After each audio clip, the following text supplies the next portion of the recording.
I mean it.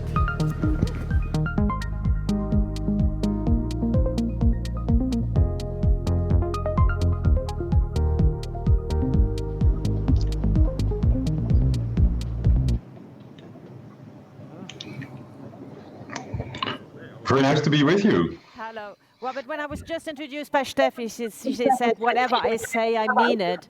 And so please take it very serious if I say I'm completely thrilled to have you on the line and to be allowed to interview today on some thoughts about science. Now, Steffi just said, you know, the world is getting complicated, so it might be a great idea to talk about string theory, and you living in a multiverse instead of a universe, but we decided before we would discuss something else. Just a short introduction. There's a lot to be said about you being a leading theoretical physicist, but Robert has been leading the Institute for Advanced Studies since 2012.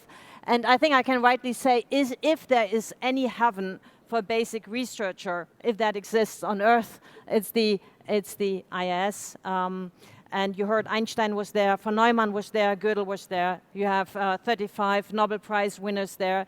More than 2/3 of the Abel medalists have been there, and of the Fields medalists, and close to all of the Abel medalists, sorry. But this is just a bit about the IIS. The reason we are talking is that Robert is so known for his discussion between science and society. And now we've had Corona. I think that has been the biggest disruption in all our lives since we said so. This is a good point to ask ourselves, what role did science have? Well, thank you for that question. I think it's now very important to realize that we are at this absolutely amazing point in time, where we not only were confronted with perhaps the biggest crisis in many decades, but that in some sense the way out of this crisis was science. So I think it's a pivotal moment for science. I mean, we abbreviated for the session into 2 words, science works. I think the vaccines that were delivered were amazing. It was amazing that the most effective, the earliest vaccines were also based on the most innovative technology that was in development for at least 30 years. But we saw that scientists from all different branches, whether it's behavioral scientists, economists, communication scientists, they all, I think, rose to the occasion. And I think it's a moment for us to assess. We are indeed in an extremely complicated world that only gets more complicated. But you know, in order to address this chaos around us and this intricate connections, this global network, we need also the global network of science and knowledge. And I think, you know, we were not disappointed. And also not disappointed in the many decades of investment in basic research that made these kind of solutions possible. So I think we should at least pause for the moment and reflect and say, wait, this actually is working.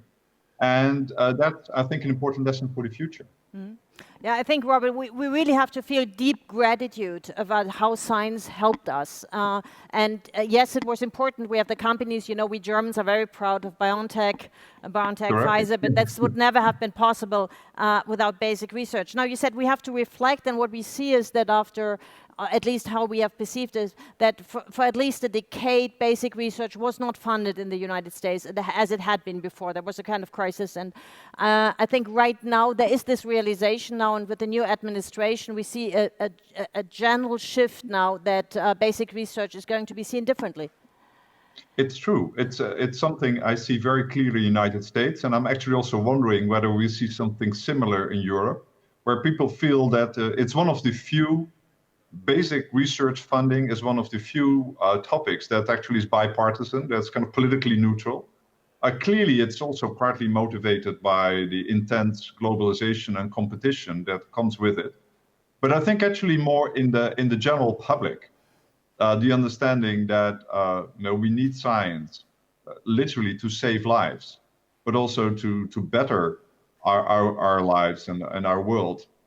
This is a moment to capitalize upon. You know, some people have said it's comparable to perhaps the Sputnik moment, in 1957, where the West kind of woke up. And I have colleagues who were telling me that in 1957, they were doing particle experiments, and they stepped outside and they cheered on the satellite and said, well, research funding is coming. And so there's something similar, I think, to this moment that we should, well, honestly, be thankful for. Some people said, if we hadn't had these vaccines, these medicines, the best thing that we could do is, invent a time machine and go back 30 years in the past, and then start doing the research that was actually basically on the shelves when this happened. I find it absolutely amazing that basically on the day that most of the world, which was early March, was told how serious the situation is and we would go into lockdown, that same day, March 16th, there were the first test cases where people already had received the trial vaccination. So the solution was already in people's arms the moment, like I learned about the severity of the situation. Yeah. Yeah, I think that's a nice picture that you said it was on the shelf. The basic research you needed was on the shelf when crisis struck, and I think we have a lot more crisis. If you look at the heat wave in Canada and our other crises that we have to deal with. But something that is striking about the crisis is if you look at the base research that was developed, it's the result of international collaboration. And we've also seen that during Corona, that the scientific world worked very closely together. At the same time, we see nationalistic tendencies. We start to think about blocks. I think one major reason also for more basic research is the development in China. You have been consulting also as the head of a consortium of 130 national academies of science. You have been consulting the World Bank, the UN. How do you feel about that dilemma between internationalism and at the same time national frontiers if it comes to research? What would you advise us to do? Yeah, I think it's very important to realize that there are many issues with globalization, but globalization works in science. In fact, all the fruits of science that we have, it was interesting to listen to the conversation about quantum technology just a moment ago, where we see that technology and ideas float over the world. Actually, it was Albert Einstein who in 1935, just around the corner here in a lunch conversation, came up the idea of quantum entanglement, which is now underlying all of quantum technology. So we cannot confine ideas. Globalization works. Science is a universal truth. So we should actually embrace international collaboration, and it is a win-win situation. So I think countries each of them can easily grow these technologies. There's no reason why it should only blossom in one particular country or region.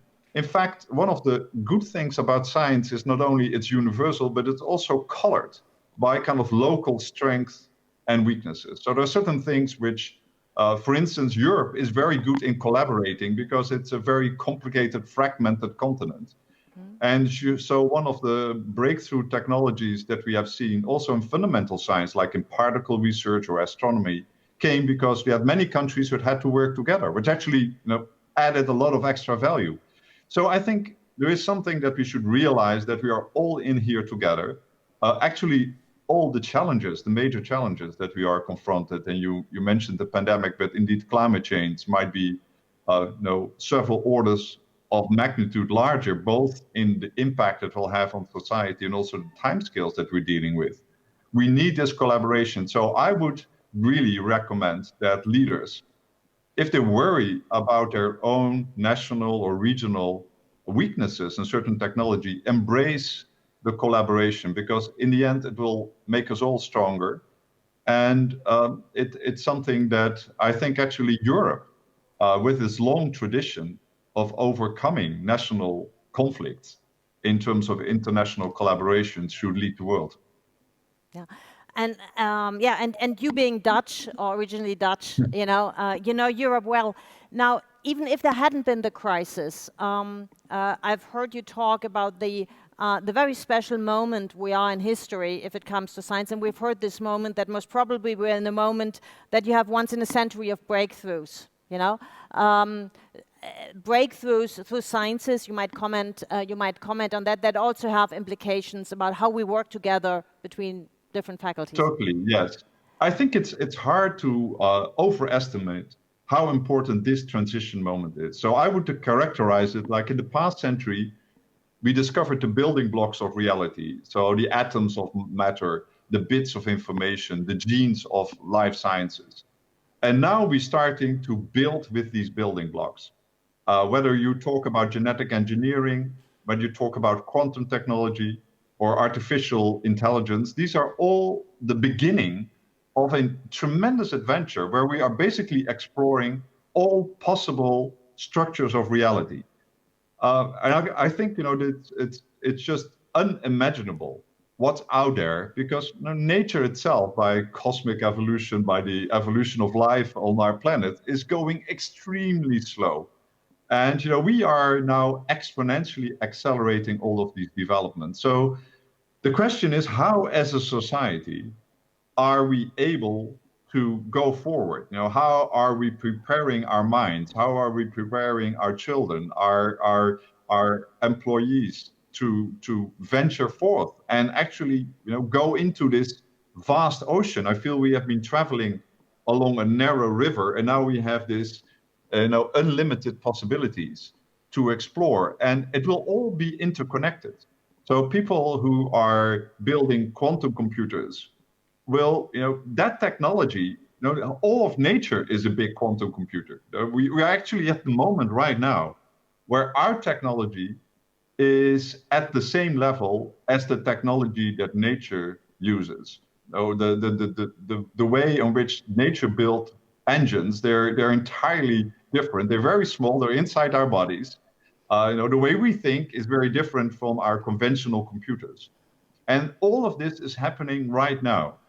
And I think that should make us extremely excited. I think it's kind of somehow a new scientific revolution where we need different kind of skills. Basically, we have unlimited possibilities. If you think what happened in the 19th century when we discovered steam engines and electricity, this will be a much vaster revolution.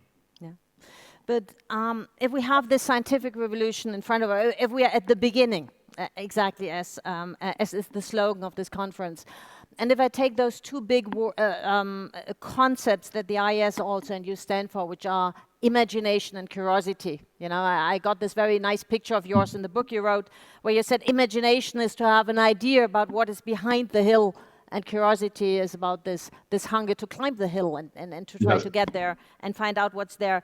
I think most of us who have kids, or even everyone, thinking about the future, will reflect on what does that mean for education? Because I think that's where it all starts, not education, also at the children's level, exactly as I said.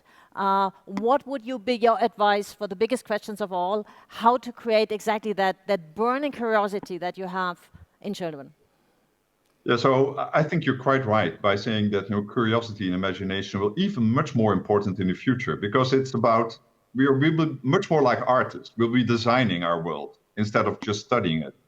And I think the first thing that we should do is stop what we're doing right now, because we take our children, which are very imaginative and very curious, and basically unlearn those skills. And then when they come back in university or in research jobs, we'll have to relearn that. So stop doing that. And I think as a society, we'll have to put more rewarding system.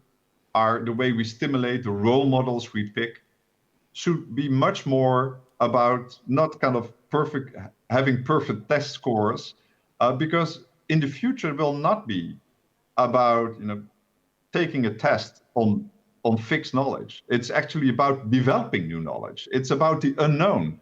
And so I see this as extremely difficult to explore the unknown, because how do you do this? As a researcher, you feel you're at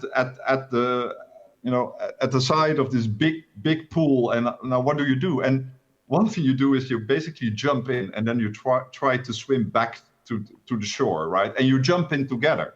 You create an environment that's safe, where it's okay to perhaps have creative solutions, make suggestions that are perhaps wrong, but right when viewed from a different perspective.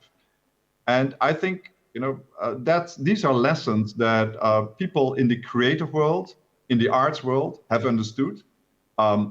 they know it's not about the final result, because you can copy a wonderful piece of art forever. It won't make you a great artist. It's about daring to explore. And I think this will be a crucial skill, I think, for the future. I can imagine, in 25 and 50 years, will really demand very different skills than we are currently demanding. And so the question is, can we pivot our educational system, our companies, to actually motivate people to do new things? As one famous scientist said, no, we should stop people from doing boring work and doing average work. And there's a lot of regression to the mean, I think, in society. We become risk adverse. And I think actually in the future we'll have machines who can do the mechanical work for us. And I think our job will be to be basically the creative director of our lives. Thank you very much. There's nothing I can add to this. I think this is what we take home with, and we're looking forward to having you over here in one of the coming years. Thank you, Robbert. It's a pleasure.